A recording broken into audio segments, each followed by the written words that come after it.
Hello friends, I am Saurabh Sinha. Welcome to my YouTube channel Adhyayan Peeth. दोस्तों, मैं इस वीडियो में आपको नाउन के बारे में बताने जा रहा हूँ। नाउन के बारे में कुछ ऐसे फैक्ट्स जिसके बारे में शायद आप नहीं जानते होंगे, और ये आप किसी भी जनरल कॉम्पिटिटिव एग्जामिनेशंस के लिए या जहाँ पे भी इंग्लिश की ज़रूरत है वहाँ पे ये नाउन बहुत इंपॉर्टेंट है। तो चलिए दोस्तों, सबसे पहले हम लोग देखते हैं कि नाउन है क्या। नाउन पार्ट्स ऑफ स्पीच है। जितने भी शब्द हैं दुनिया में उनको 8 भागों में बांटा गया है, और उसमें जैसे नाउन है, प्रोनाउन है, वर्ब है, एडजेक्टिव है, एडवर्ब है, प्रीपोजिशन है, कंजक्शन है और इंटरजेक्शन है। इससे बाहर कोई भी शब्द नहीं होता। और इसमें नाउन का जो रोल है किसी भी सेंटेंस में वो क्या है, सबसे पहले हम लोग देखते हैं। कोई भी सेंटेंस जो अपने बेसिक स्ट्रक्चर में होता है वो है सब्जेक्ट होता है, फिर वर्ब होता है, फिर अदर वर्ड या ऑब्जेक्ट होता है। अदर वर्ड या ऑब्जेक्ट सेंटेंस में नहीं भी हो सकता है, लेकिन सब्जेक्ट और वर्ब जरूर होता है। और जो वर्ब को तो आप लोग जानते हैं, और सब्जेक्ट के रूप में हमारा 2 ही पार्ट्स ऑफ स्पीच आ सकता है, जिसमें जो प्राइमरी है वो नाउन है। सबसे पहले नाउन आता है, और अगर नाउन नहीं है तो उसके स्थान पर हम लोग प्रोनाउन का भी यूज़ कर सकते हैं, लेकिन मेनली नाउन का ही प्रयोग करते हैं। तो नाउन का जो मेन वर्क है वो क्या है कि ये सब्जेक्ट या ऑब्जेक्ट के रूप में किसी भी सेंटेंस में काम कर सकता है। ठीक है। अब देखिए, कोई भी सेंटेंस में जब हम लोग नाउन का प्रयोग करते हैं तो जैसे कि ये सब्जेक्ट है तो इसके अनुसार हम लोग वर्ब का प्रयोग करेंगे। अगर सब्जेक्ट सिंगुलर है तो सब्जेक्ट वर्ब सिंगुलर होगा, सब्जेक्ट प्लूरल है तो वर्ब प्लूरल होगा। मीन्स नाउन में अगर आप देखेंगे तो आपको 3 चीज़ें और पढ़नी होती है। नाउन में जेंडर पढ़ना होता है, नाउन में केस पढ़ना होता है, और नाउन में नंबर पढ़ना होता है। लेकिन इस वीडियो में मैं आपको सिर्फ नाउन का इंट्रोडक्शन दूंगा, और ये नंबर, केस और जेंडर इसके बारे में मैं अपने अगले वीडियो में आपको जानकारी दूंगा। तो आइए सबसे पहले देखते हैं कि नाउन क्या है। नाउन जो है ये बेसिकली एक लैटिन वर्ड है नाउन, जिसका मतलब होता है नाम, नेम। ठीक है। नाउन एक लैटिन वर्ड है जिसका मतलब होता है नेम। और नेम, दुनिया में जितने भी शब्द हैं उनका कुछ नाम रखा गया है। जितने भी चीज़ हैं जिसको हम लोग देख सकते हैं, जिसको नहीं देख सकते हैं, जिसको महसूस कर सकते हैं, सबका एक नाम रखा गया है, और नाम हम लोग ही रखे हैं। और ये जो नाम रखा गया है यही नाउन है, क्योंकि नाउन का मतलब ही होता है नाम। और नाउन को 5 भागों में बांटा जाता है। ट्रेडिशनली जो आज तक हम लोग पढ़ते आए हैं, नाउन को 5 भागों में बांटा जाता है। ये है proper noun, common noun, collective noun, material noun और एब्स्ट्रैक्ट नाउन। तो सबसे पहले हम लोग ये देखते हैं कि ये 5 जो नाउन है ये क्या है। इसके अलावा नाउन को और 2 भागों में बांटा जाता है, काउंटेबल नाउन और अनकाउंटेबल नाउन। तो हम लोग काउंटेबल और अनकाउंटेबल की चर्चा भी इस वीडियो में करेंगे। और सबसे पहले आप लोग देखिए कि नाउन के जो 5 प्रकार होते हैं वो क्या है। दोस्तों सबसे पहले हम लोग कॉमन नाउन और प्रॉपर नाउन की बात करते हैं, क्योंकि ये दोनों थोड़ा बहुत मिलता जुलता है एक दूसरे से। कॉमन नाउन जो होता है ये किसी कॉमन, सामान्य रूप से किसी पूरी जाति का बोध कराता है, ये कॉमन नाउन। और प्रॉपर नाउन जो है ये किसी खास व्यक्ति विशेष का नाम होता है, किसी खास चीज़ का नाम होता है, जिसको हम लोग प्रॉपर नाउन कहते हैं। अब देखिए, किसी प्रॉपर नाउन का एग्जांपल लें या किसी कॉमन नाउन का एग्जांपल लें, इन दोनों से एक से दूसरे को डिफाइन किया जा सकता है। जैसे फॉर एग्जांपल अगर हम लोग किसी लड़के का नाम लेते हैं जो कि प्रॉपर नाउन होगा, किसी खास लड़के का नाम, जैसे मान लीजिए मोहन नाम का एक लड़का है। अब ये मोहन क्या क्या हो सकता है, मोहन को हम लोग किस कैटेगरी में रख सकते हैं, जिस कैटेगरी में मोहन को रख देंगे वही कॉमन नाउन होगा। जैसे कि मोहन को अगर हम लोग एक स्टूडेंट है मोहन, तो ये स्टूडेंट हमारा क्या हो जाएगा, कॉमन नाउन हो जाएगा। मोहन इंजीनियर है अगर, तो इंजीनियर जो है ये हमारा कॉमन नाउन हो जाएगा। और मोहन को अगर हम लोग बॉय मानते हैं, बॉय है मोहन, तो बॉय कॉमन नाउन है। मतलब बॉय क्या है, ये सारे लड़कों की का बोध करा रहा है, तो ये बॉय कॉमन नाउन है। और जैसे ही किसी खास बॉय का नाम बता देंगे तो ये प्रॉपर नाउन हो जाएगा। इसके बाद देखिए आप, जैसे अगर हम लोग किसी इंजीनियर की बात करें, तो इंजीनियर से कैसे पता चलेगा किसी इंजीनियर की बात कर रहे हैं। लेकिन जैसे ही इंजीनियर का नाम बता दिए कि मोहन एक इंजीनियर है, तो मोहन प्रॉपर नाउन हो गया। किसी भी चीज़ में आप ऐसा देख सकते हैं, जैसे कि आप मान लीजिए ताजमहल को लेते हैं। ताजमहल तो एक ही बिल्डिंग है ना, तो ये जो है ताजमहल हमारा एक प्रॉपर नाउन हो गया। अब ताजमहल क्या है, एक मॉन्यूमेंट है, एक बिल्डिंग है। तो जैसे ही मॉन्यूमेंट बोलेंगे तो ये मॉन्यूमेंट तो बहुत सारे हैं, ये कॉमन नाउन हो जाएगा। तो अगर मान लीजिए कोई डॉग है, अब डॉग से कैसे पता चलता है, डॉग तो एक कॉमन नाउन है। लेकिन जैसे ही डॉग का कुछ नाम रख दें, टॉमी, अब ये टॉमी प्रॉपर नाउन हो जाएगा। तो हम लोग इस तरह से प्रॉपर नाउन और कॉमन नाउन को डिफ्रेंशिएट कर सकते हैं। बाकी आपको जो डेफिनेशन है इन दोनों का आपको स्क्रीन पे नज़र आ रहा होगा, ये कॉमन नाउन है, ये प्रॉपर नाउन है, और इसके एग्जाम्पल्स भी नीचे लिखे हैं। आगे बढ़ते हैं हम लोग कलेक्टिव नाउन की तरफ। कलेक्टिव नाउन ऐसे नाउन होते हैं जो हमेशा कलेक्शन में रहते हैं, वो एक नहीं होते, वो हमेशा कलेक्शन में होते हैं। जैसे एग्जाम्पल के रूप में हम लोग आर्मी ले, क्या एक आदमी का आर्मी होता है, एक सोल्जर का आर्मी? नहीं, आर्मी जो होता है एक ग्रुप ऑफ सोल्जर्स को कहते हैं आर्मी। पुलिस है, क्या एक आदमी पुलिस होता है? नहीं, एक आदमी पुलिस मैन होता है। और पुलिस जो है ये पूरे जो पुलिस मैन के जितने भी पुलिस मैन है सबको अगर कलेक्टिव रूप में लेंगे तो ये पुलिस होता है। ठीक है, और भी हम लोग कलेक्शन में देखते हैं, जैसे कलेक्शन में है क्राउड, क्या एक आदमी का क्राउड होता है? नहीं, बहुत सारे लोग मिलकर के क्राउड बनते हैं, तो ये क्राउड भी हमारा कलेक्टिव नाउन है। इस तरह के आपको बहुत सारे और भी एग्जाम्पल स्क्रीन पे नजर आ रहे हैं, ये सब जो है कलेक्टिव नाउन है और हमेशा कलेक्शन में रहते हैं। आगे देखिए एब्स्ट्रैक्ट नाउन। एब्स्ट्रैक्ट नाउन जो है ये क्वालिटी बताता है, किसी quality of state, quality of action, यानी कि ये थोड़ा बहुत एडजेक्टिव की तरह होता है। क्वालिटी ये भी बताता है, लेकिन इसका काम क्या है कि ये सब्जेक्ट का काम कर सकता है क्योंकि ये नाउन है। एग्जाम्पल के लिए देखिए हम लोग एक ऑनेस्ट वर्ड को लेते हैं, एक ऑनेस्टी वर्ड को लेते हैं। अब ऑनेस्ट और ऑनेस्टी दोनों एक क्वालिटी है ना। कोई मान लीजिए ऑनेस्टी ईमानदारी और ऑनेस्ट ईमानदार, ये दोनों ही क्वालिटी है, लेकिन इन दोनों में डिफरेंस क्या है कि ऑनेस्टी जो है ये सब्जेक्ट के रूप में काम कर सकता है, इसलिए ये नाउन है, और ऑनेस्ट जो है ये नाउन नहीं है क्योंकि ये सब्जेक्ट नहीं बन सकता। और एक और तरीका है इसको पहचानने का कि ये एडजेक्टिव है, कि हम लोग किसी भी एडजेक्टिव के बाद अगर एक नाउन का प्रयोग करते हैं और वो मीनिंगफुल हो जाता है तो वो डेफिनेटली एडजेक्टिव होता है। जैसे कि ऑनेस्ट मैन, ये एक मीनिंगफुल कॉम्बिनेशन है, तो इसको हम लोग ऑनेस्ट को क्या कहेंगे? एडजेक्टिव कहेंगे। अब ऑनेस्ट और ऑनेस्टी में आप आराम से डिफ्रेंशिएट कर सकते हैं कौन सा ये एब्स्ट्रैक्ट नाउन है और कौन सा एडजेक्टिव है। चलिए आगे बढ़ते हैं हम लोग मटेरियल नाउन की तरफ। मटेरियल नाउन जो है ये ऐसा नाउन है, बेसिकली इसके लिए कहा जाता है जिसको हम लोग मापते या तौलते हैं, गिन नहीं सकते, उसको मटेरियल नाउन कहते हैं। मटेरियल नाउन के लिए एक और डिफिनेशन है कि जो मटेरियल के रूप में इस्तेमाल होता है कोई भी वर्ड, कोई भी नाम, उसको हम लोग मटेरियल नाउन कहते हैं। जैसे सोना है, गोल्ड से बहुत सारी चीज़ें बनती हैं, आयरन है, इससे बहुत सारी चीज़ें बनती है, यानी कि मटेरियल के रूप में ये गोल्ड है, आयरन है, ये बहुत सारी चीज़ों में इस्तेमाल किया जाता है, इसलिए भी ये मटेरियल नाउन है। दूसरा गोल्ड है, ये सिल्वर है, वाटर है, इन सब को हम लोग गिन नहीं सकते, तो ये मटेरियल नाउन होता है। और आप लोग देखिए मटेरियल नाउन का, एब्स्ट्रैक्ट नाउन का, कलेक्टिव नाउन, इन सभी का डेफिनेशन आपको नज़र आ रहा है। और ये पाँचों नाउन बहुत ज़्यादा इंपॉर्टेंट नहीं है क्योंकि अब बहुत जगह कन्फ्यूज़न आया इन पांचों नाउन में, इस वजह से काउंटेबल और अनकाउंटेबल नाउन को लाया गया है। और आपको मैं अभी दे रहा हूँ बहुत सारे एग्जाम्पल्स पांचों नाउन के, proper noun, common noun, collective noun, abstract noun और मटेरियल नाउन के, और इनके एग्जाम्पल और डेफिनेशन को आप अच्छे से समझ लीजिए। और इससे भी ज़्यादा इम्पॉर्टेंट जो है, अब हम लोग आगे बढ़ते हैं उसमें, जो कि है ये कॉम्पिटिटिव पॉइंट ऑफ व्यू से नाउन को दो भागों में बांटा जाता है, काउंटेबल और अनकाउंटेबल। तो हम लोग अब काउंटेबल और अनकाउंटेबल नाउन की चर्चा करते हैं यहाँ पे। तो आइए दोस्तों मैं आपको काउंटेबल और अनकाउंटेबल नाउन के बारे में बता दूँ। काउंटेबल नाउन ऐसे नाउन होते हैं जिनको हम लोग गिन सकते हैं, और अनकाउंटेबल ऐसे नाउन है जिनको हम लोग नहीं गिन सकते। नाम से ही क्लियर है। आगे बढ़ते हैं, अगर इसके बारे में हम लोग देखें कि काउंटेबल नाउन और अनकाउंटेबल नाउन के में और क्या डिफरेंसेस हैं, तो देखिए स्क्रीन पे भी आपको नजर आ रहा है। काउंटेबल नाउन को हम लोग गिन सकते हैं, पहला डिफरेंस है, और अनकाउंटेबल को नहीं गिन सकते। दूसरा डिफरेंस है कि काउंटेबल नाउन अगर सिंगुलर है तो डेफिनेटली आर्टिकल्स लेगा, लेकिन प्लूरल काउंटेबल नाउन आर्टिकल नहीं लेता। लेकिन अनकाउंटेबल नाउन कभी आर्टिकल नहीं लेता। अनकाउंटेबल नाउन के साथ हम लोग प्रायः आर्टिकल्स का प्रयोग नहीं करते। तीसरा डिफरेंस है कि काउंटेबल नाउन को हम लोग सिंगुलर से प्लूरल बना सकते हैं, लेकिन कोई भी अनकाउंटेबल नाउन हमेशा सिंगुलर होता है, उसको हम लोग प्लूरल नहीं बना सकते, इसमें SEIS नहीं लगा सकते। ठीक है। चौथा डिफरेंस है, काउंटेबल नाउन के पहले हम लोग संख्या का प्रयोग कर सकते हैं, जैसे बॉय है तो 4 बॉयज। ठीक है। लेकिन अनकाउंटेबल नाउन के पहले हम लोग संख्या का यूज नहीं कर सकते, मतलब जैसे गोल्ड है, वाटर है, सिल्वर है, इसके पहले हम लोग 4, 5, 6 ये सब यूज नहीं कर सकते। ठीक है। काउंटेबल नाउन हमारा लिविंग थिंग भी हो सकता है और नॉन लिविंग थिंग भी हो सकता है, जबकि कोई भी अनकाउंटेबल नाउन कभी लिविंग नहीं होगा, ये हमेशा नॉन लिविंग थिंग होगा। और देखिए आपको डिफरेंस जो है ये स्क्रीन पे नज़र आ रहा होगा, आप अच्छे से याद कर लीजिए।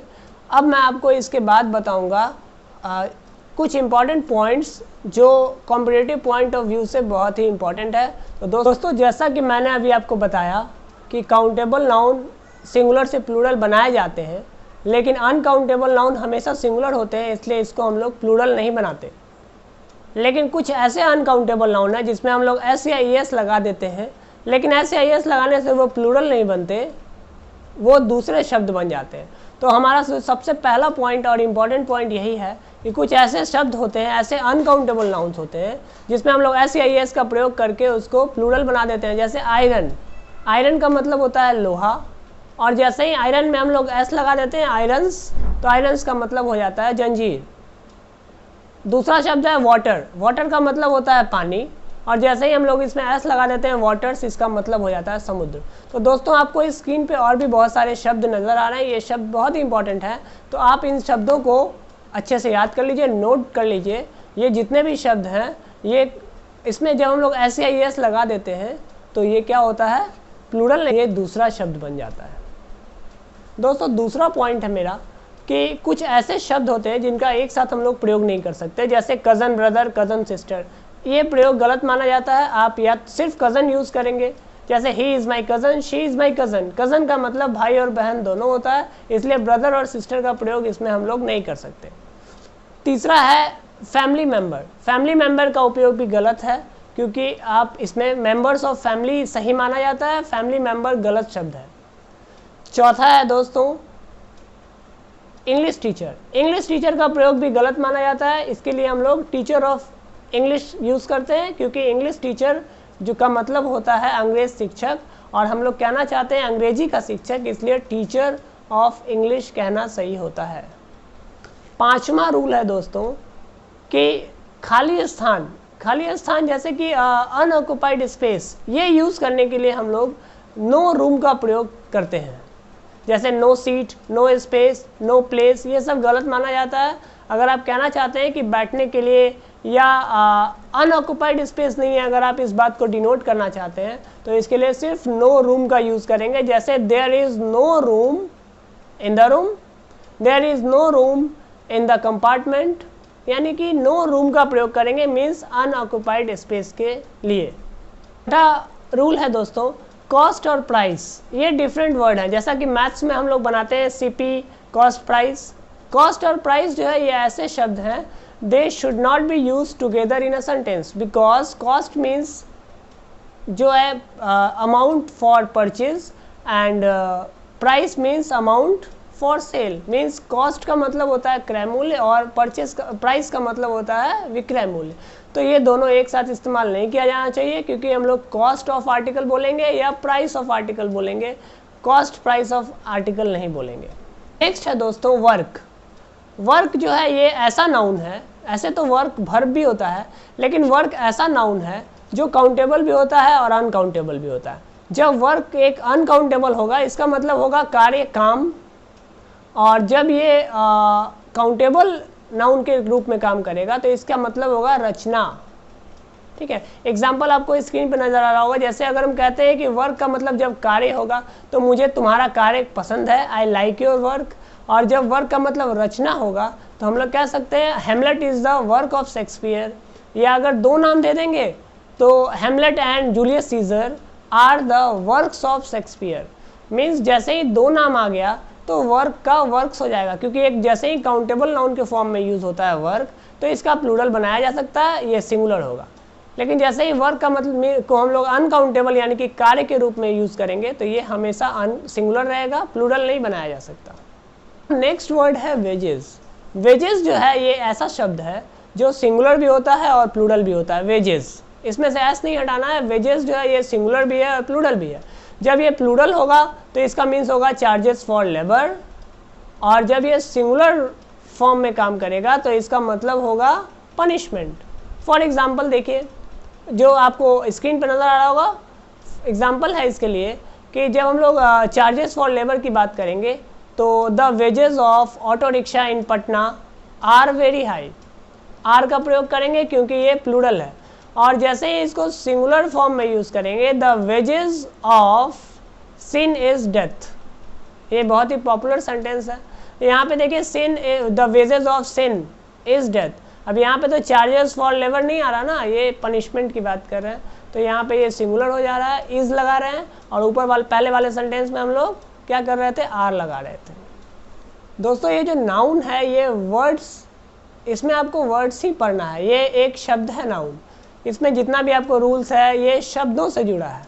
अगर आप नाउन को अच्छे से पहचान सकते हैं, ये किस तरह का शब्द है, सिंगुलर है, प्लूरल है, इसमें क्या केस लगता है, बस आपको शब्दों के बारे में ही जानना है कि नाउन किस तरह का, जो भी नाउन की बात कर रहे हैं, जिस वर्ड की बात कर रहे हैं वो कैसा शब्द है। बस आप उस नाउन को अगर पहचान रहे हैं तो इससे जुड़े जितने भी रूल्स हैं आप उसको सही सही इस्तेमाल कर सकते हैं। देखिए दोस्तों, नेक्स्ट वर्ड है मेरा इशू। इशू ऐसा शब्द है जो सिंगुलर भी होता है और प्लूरल भी होता है, मीन्स अनकाउंटेबल भी होता है और काउंटेबल भी होता है। जब ये अनकाउंटेबल होगा तो इसमें हम लोग ऐसे एस नहीं लगाएंगे, प्लूरल नहीं बनाएंगे, और इसका मतलब क्या होगा, इशू का मतलब होगा बाल बच्चा, ठीक है। ही हैज़ 9 इशू, यानी कि 9 बाल बच्चे हैं उसके। और जब इशू काउंटेबल फॉर्म में यूज़ होगा, काउंटेबल नाउन के रूप में यूज़ होगा, तो इशू का हम लोग इशूज़ करेंगे, मीन्स सिंगुलर से प्लूरल बनाएंगे, और तब इसका मतलब मुद्दा होगा, जो सिंगुलर भी होता है और प्लूरल भी होता है। एक से अधिक होगा तो प्लूरल होगा, इशूज़। तो इन सब चीज़ों से जितने भी वर्ड्स बोले हैं, इस तरह के और भी शब्द हैं बहुत सारे, आप इन शब्दों को पढ़ सकते हैं किसी भी किताब से। तो इन सब का निचोड़ जो है ये क्या निकलता है, यही निकलता है कि जितने, सबसे पहले आपको पहचानना होगा कि नाउन जो है ये काउंटेबल है या अनकाउंटेबल है, और उसके अकॉर्डिंग आप रूल फॉलो करेंगे। काउंटेबल नाउन के लिए मैंने जो रूल बताए 5, उसको ध्यान देंगे, और अनकाउंटेबल नाउन के लिए जितने रूल्स मैंने बताए हैं वो आप देखेंगे, उस पर ध्यान देंगे। और अगर काउंटेबल नाउन है तो सिंगुलर से प्लूरल बन सकता है, आर्टिकल लग सकता है, उसके बाद उसके पहले संख्या लगा सकते हैं। और अगर ये अनकाउंटेबल की बात करेंगे तो अनकाउंटेबल नाउन जो है उसकी गिनती नहीं हो सकती, उसमें आर्टिकल नहीं लगाते, सिंगुलर से प्लूरल नहीं बनाते, SEIS मीन्स उसमें नहीं लगा सकते, संख्या का उपयोग उसके पहले नहीं कर सकते। तो दोस्तों यही नाउन को एक जो शॉर्ट नोट्स नाउन का होगा, ये यही होगा जिसमें आप हर चीज़ नाउन के बारे में जान गए हैं। अब आगे बढ़ते हैं दोस्तों, हम लोग नेक्स्ट पॉइंट है कि कुछ कभी कभी क्या होता है, हम लोग नाउन बनाते हैं, ठीक है। नेक्स्ट जो रूल है वो ये है कि हम लोग एडजेक्टिव ऑफ क्वालिटी, मेनली जो होता है एडजेक्टिव ऑफ क्वालिटी में द लगा करके उसको प्लूरल नाउन बनाते हैं, जो हमेशा प्लूरल रहता है। तो आपको ये देखिए स्क्रीन पे नज़र आ रहा है वो नाउन, जैसे मान लीजिए वर्ड है गुड, द गुड, रिच है द रिच, पुअर है द पुअर, तो ये सब नाउन बन जाता है जो पूरी जाति का बोध कराता है। द रिच का मतलब अमीर लोग, द पुअर का मतलब गरीब लोग। ये सब ऐसे नाउन हैं जो एडजेक्टिव से बने हैं और हमेशा प्लूरल होते हैं। कि क्या कभी कोई अनकाउंटेबल नाउन प्लूरल हो सकता है? जैसा मैंने अभी तक बताया कि जितने भी अनकाउंटेबल नाउन है वो हमेशा क्या होते हैं, सिंगुलर होते हैं। और मटेरियल नाउन की बात करता हूँ मैं अभी। मटेरियल नाउन के बारे में आप जानते हैं कि ये एक अनकाउंटेबल नाउन ही होगा, क्योंकि इसको हम लोग गिन नहीं सकते, ठीक है। तो मटेरियल नाउन जितने भी हैं वो अनकाउंटेबल, जैसे देखिए ये 5 नाउन जो है, प्रॉपर नाउन, कॉमन नाउन, ये सब काउंटेबल होंगे, प्रॉपर और कॉमन काउंटेबल होंगे, कलेक्टिव नाउन भी काउंटेबल होंगे, और मटेरियल नाउन और एब्स्ट्रैक्ट नाउन अनकाउंटेबल होंगे। तो ये जो अनकाउंटेबल है मटेरियल नाउन, क्या ये कभी प्लूरल हो सकता है? एब्स्ट्रैक्ट नाउन तो नहीं होगा, लेकिन मटेरियल नाउन कभी भी प्लूरल नहीं होता, ये हमेशा सिंगुलर होता। लेकिन हमारे इंग्लिश में हर जगह एक्सेप्शंस हैं, तो कुछ ऐसे भी मटेरियल नाउन होते हैं जो प्लूरल होते हैं, जैसे ड्रेक्स है, DREGS, ड्रेक्स जो है ये एक प्लूरल मटेरियल नाउन है। और दूसरा मटेरियल नाउन प्लूरल होता है एम्बर, EMBER, एम्बर जो होता है ये एक प्लूरल मटेरियल नाउन ये भी है। तो कुछ ऐसे भी मटेरियल नाउन होते हैं, एक्सेप्शंस होते हैं जो प्लूरल होते हैं। तो दोस्तों इसमें जो लास्ट टॉपिक बचता है नाउन में वो है कंपाउंड नाउन। क्या होता है ये कंपाउंड नाउन? कंपाउंड नाउन जो होता है ये जब 2 या 2 से अधिक शब्द मिल करके एक नए शब्द बनते हैं और नाउन होते हैं, उसको हम लोग कंपाउंड नाउन कहते हैं। जैसे देख लीजिए फादर इन लॉ, ये 3 शब्दों से बना है, फादर, इन और लॉ, लेकिन ये मिल करके एक नया शब्द बन रहा है। तो ऐसे शब्द जो 2 या 2 से अधिक शब्दों से मिल करके नए नाउन बनते हैं उसको हम लोग कंपाउंड नाउन कहते हैं। और कंपाउंड नाउन 2 तरह के होते हैं, first separated by hyphen and the second is without hyphen. एक कुछ ऐसे कंपाउंड नाउन होते हैं जिसको हम लोग हाइफन से अलग करते हैं, जैसे commander in chief, father in law, brother in law etcetera. और कुछ ऐसे कंपाउंड नाउन होते हैं जहाँ पे हम लोग हाइफन का प्रयोग नहीं करते, जैसे क्लासमेट, बेडरूम, इस तरह के नाउन हाइफन नहीं लेते। बेसिकली नाउन में इतना ही होता है, नाउन में इससे ज़्यादा कुछ भी नहीं है। और हाँ, नाउन को में और 3 चीज़ें पढ़नी होती हैं, जैसे नाउन में जेंडर पढ़ना होता है, नंबर पढ़ना होता है और केस पढ़ना होता है। ये 3 अलग अलग टॉपिक्स हैं जो नाउन में आपको पढ़ना है, और मैं अगले वीडियो में ये बारी बारी से लेकर आऊँगा। जैसे कि थोड़ा बहुत इसमें बता देता हूँ, जेंडर जो है इसलिए सिर्फ याद करने का चीज़ है, जेंडर से कोई नियम नहीं बनता। इसके बाद नंबर और केस, ये दोनों बहुत इंपॉर्टेंट है। मेनली तो नंबर से ही आपका पूरा सिंटैक्स टिका होता है, singular number, plural number, singular होगा या प्लूरल होगा नाउन, वो आप नंबर में पढ़ेंगे। और केस से भी बहुत सारे रूल आते हैं। तो नाउन का नाउन नंबर और नाउन केस मैं बहुत जल्द वीडियो में लेकर के आने वाला हूँ। और ये जो बेसिक नाउन के बारे में आपको जानना था वो इस वीडियो में मैं बता चुका हूँ, और इससे अधिक आप और भी चीज़ पढ़ सकते हैं अपने बुक्स में। और कोई भी अगर सवाल है आपके पास तो आप मुझे कमेंट करके पूछ सकते हैं, मैं उसका जवाब देने की पूरी कोशिश करूँगा। और कोई भी क्वेश्चन अगर आपका उससे रिलेटेड हो तो आपको ये मेरे डिस्क्रिप्शन में मेरा चैनल, ये टेलीग्राम का चैनल मिल जाएगा, आप उसमें मुझे फॉलो कर सकते हैं। व्हाट्सअप नंबर भी है मेरा, डिस्क्रिप्शन में मिल जाएगा, आप वहाँ पे भी मैसेज करके मुझसे कोई भी सवाल पूछ सकते। तो दोस्तों, नाउन में इतना ही था। अगली वीडियो में मैं बहुत जल्द नाउन नंबर लेकर के आऊँगा। तो अगर आपको ये वीडियो पसंद आई है तो आप इस वीडियो को लाइक करें और शेयर करें, और हमारे चैनल को सब्सक्राइब करें। धन्यवाद।